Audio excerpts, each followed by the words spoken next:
Исенмисыз хурматле тамашачылар. В эфире программа «Хазина». Мы рады новой встрече с вами. Смотрите сегодня в выпуске. Программа «Хазина» отмечает свое 3-летие. Приглашаем зрителей в телевизионное закулисье. В поселке Уфа-Щегири Свердловской области дети узнают о традициях татарского народа с ранних лет. Подробности в нашем репортаже. Сказки, история и душа народа. Конгресс татар Челябинской области объявляет уникальный конкурс детских рисунков. Об этом и не только узнаете в ближайшие 20 минут. А пока краткий обзор новостей. Президент Рустам Минниханов утвердил текст гимна Республики Татарстан. Окончательный вариант основан на стихотворении Рамазана Байтимерова «Туган ягым». Его поэт написал в 70-е годы прошлого века. Именно это произведение вдохновило в свое время композитора Рустема Яхина на создание мелодии, ставшей позднее государственным гимном Татарстана. Победители областного конкурса чтецов, посвященного творчеству Мусы Джалиля, вернулись из Казани. Более 40 южноуральских школьников в сопровождении педагогов побывали на экскурсиях, посетили известные казанские музеи, встретились с руководством исполкома Всемирного конгресса татар. Подробный репортаж о поездке в столицу Татарстана смотрите в следующем выпуске нашей программы. Школьница из поселка Арысланово Низепетровского района заняла призовое место в региональной олимпиаде по татарскому языку. Финальный тур прошел в Казани. По словам Юлии Хамитовой, подготовка была серьезной и результат вполне оправдан. Мне очень нравилось с учителем вместе сидеть, все учить. Она мне очень объясняла понятно, четко. Мне было очень интересно узнавать новые про разных писателей, про наших художников. А потом я уже поехала в Казань, и там я была уверена, и вот 2-е место. Жители села Арысланово гордятся успехами своих детей. К традициям и культуре татарского народа с уважением относятся в каждой семье. Поэтому, говорят педагоги, зерна знаний попадают в плодородную почву. Стараемся, конечно, прививать любовь к родному языку, и чтобы они хоть, пусть и не до конца, но хотя бы вот понимали, изучали свой язык, не забывали его, хотя бы немножко, но читали произведения писателей, поэтов, не забывали, кто они на самом деле. Юля уже точно решила, после окончания школы будет поступать в педагогический институт. Она мечтает стать учителем татарского языка и литературы. Любовь к культуре народа с ранних лет прививают детям и в уральском поселке Уфа-Щегири.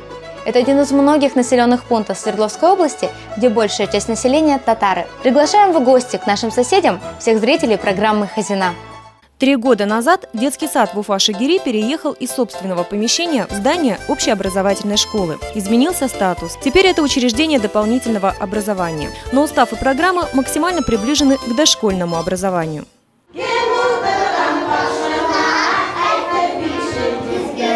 Основная образовательная программа в дошкольной группе Уфа-Щегиринской школы сегодня проходит на русском языке, но большое значение в ней придается элементам национальной культуры.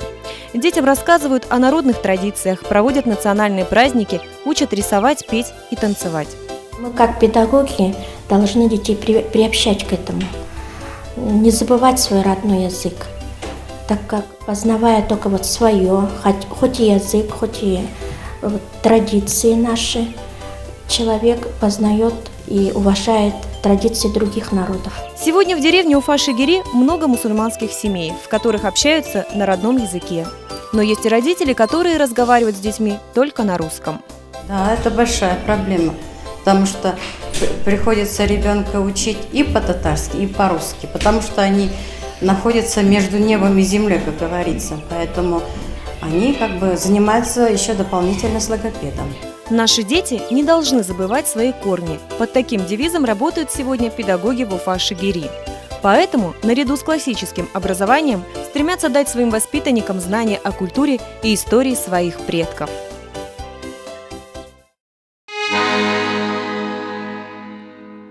В марте телевизионная программа «Хазина» отмечает свой 3-й день рождения.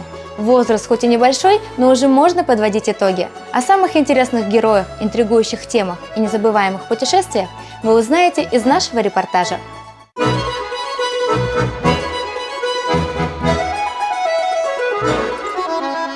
За 3 года программа «Хазина» успела стать и добрым другом, и авторитетным экспертом.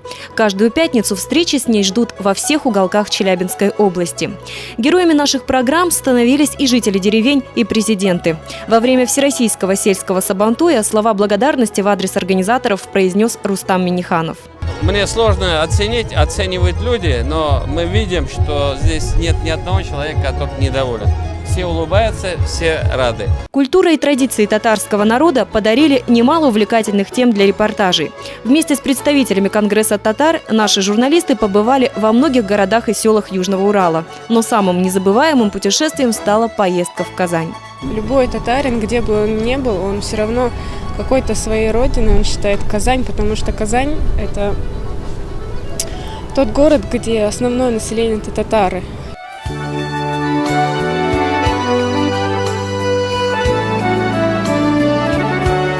Еще скажи, и в бурю, и в грозу, и сквозь судьбы превратности любые, как только завершу дела земные, доеду, дошагаю, доползу.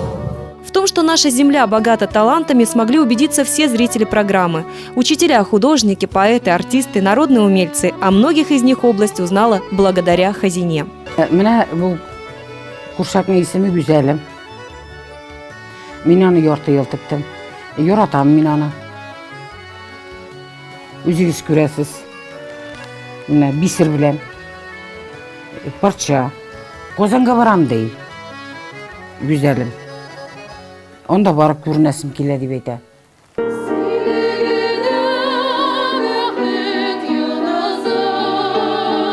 Многие национальные коллективы стали настоящими звездами.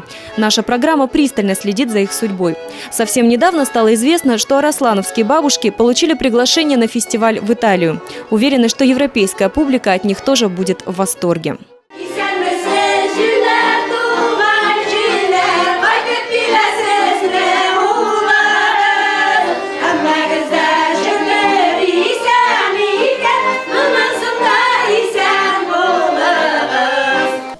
Жырларны жыябыз, әбиләрдән өйрәнәбез. Падамам миндә йөреп, борынгы жырларны өйрәнәбез.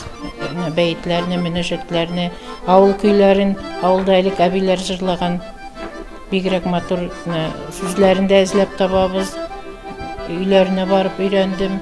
На протяжении всех 3 лет мы старались быть интересными не только взрослым, но и детям. Показывали мультфильмы, изучали татарский язык.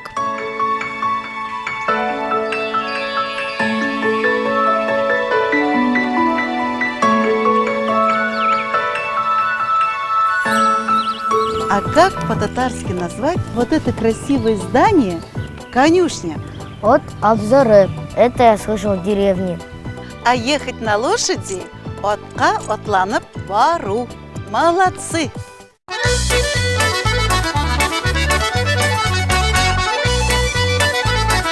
А взрослые вместе с гостями самой вкусной рубрики «Хазины» могли научиться готовить чак-чак, азу или шурпу. И, кстати, пожалуйста, покажи всем, мы используем старинный татарский прибор на любой татарской кухне. Подними, пожалуйста, покажи. Это называется канат. Канат. Есть еще как бы трос вариант. Это канат. Теперь, благодаря всемирной паутине, нашу программу можно смотреть в любое время суток и в любой точке планеты. Мы по-прежнему будем стараться радовать наших зрителей свежими новостями, интересными и трогательными историями, путешествиями в прошлое татарского народа. И надеемся, что программа «Хазина» сможет стать настоящим сокровищем для каждого из вас. Рисовать и слушать сказки, несомненно, любит каждый ребенок.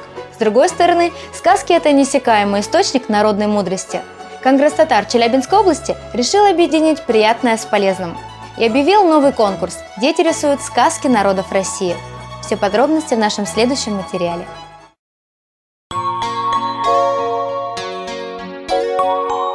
«Что за прелесть эти сказки!» – воскликнул однажды в сердцах Александр Сергеевич Пушкин и добавил: «Каждая есть поэма».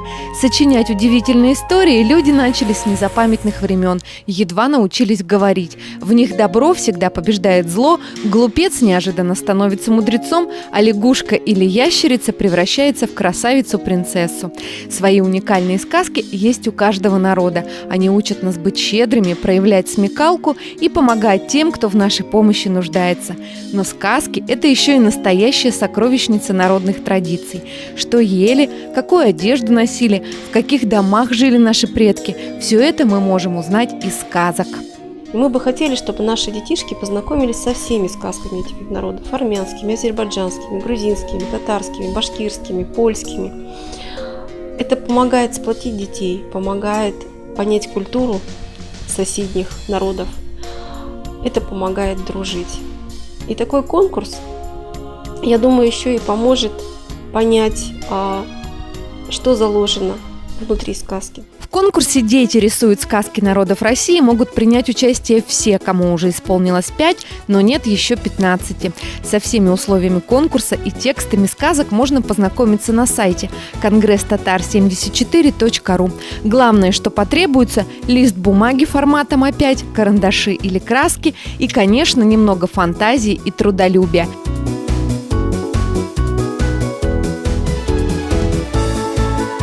Все, без исключения работы, будут выставлены на выставке, которая пройдет в городе Челябинске в июне месяце, посвященной Дню защиты детей. Все детишки смогут на этой выставке свои работы увидеть. Без исключения все участники получат призы, ну а победители получат особенные призы, которые сейчас мы держим в секрете. В планах Конгресса издание сборника народных сказок. Если собрать под одной обложкой истории, сочиненные нашими далекими предками, татарами, украинцами, армянами, таджиками, русскими, то это, уверена Лена Колесникова, станет хорошим знаком и доказательством тому, что все мы такие разные и такие красивые можем жить в мире и дружбе. Все малыши очень любят смотреть мультфильмы. И сегодня наших маленьких зрителей ждет встреча с героями стихотворения Габдуллы Тукая «Мышь, попавшая в молоко». Смотрите и запоминайте. В программе «Хазина» новый урок татарского языка.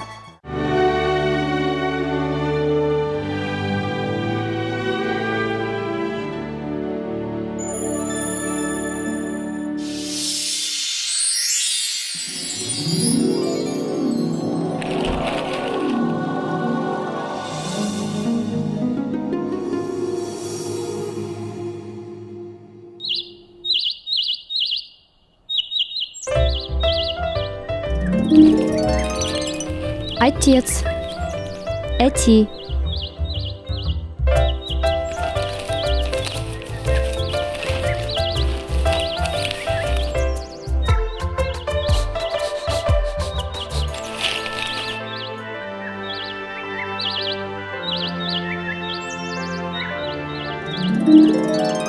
Дверь. Ишек.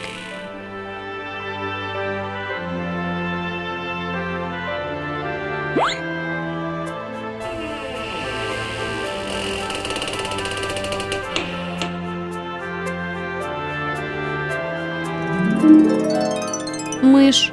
Тышкан. Подполье жительница мышь в чулане шастая тайком, не знаю как и почему, попала в чашу с молоком. Бедняжка мечется, плывет, по стенам лапками скользит и тонет в белом молоке, оно ей гибелью грозит. Нельзя бездействовать в беде, и мышка правилу верна. Плывет и вдоль, и поперек, спастись надеется она.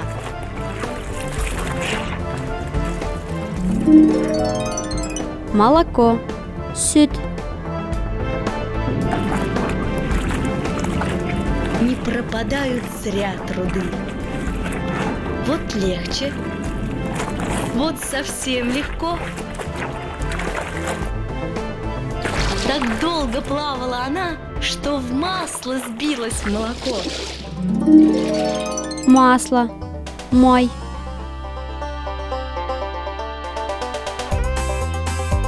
Теперь, на масло опершись, она встает, а там, глядишь, из чаши выпрыгнула вмиг и убежала в норку мышь. О, мой родной, ты хоть в воде, хоть в молоке ты утопай, будь терпелив, настойчив, смел, отчаянию не уступай. Газета. Гезит.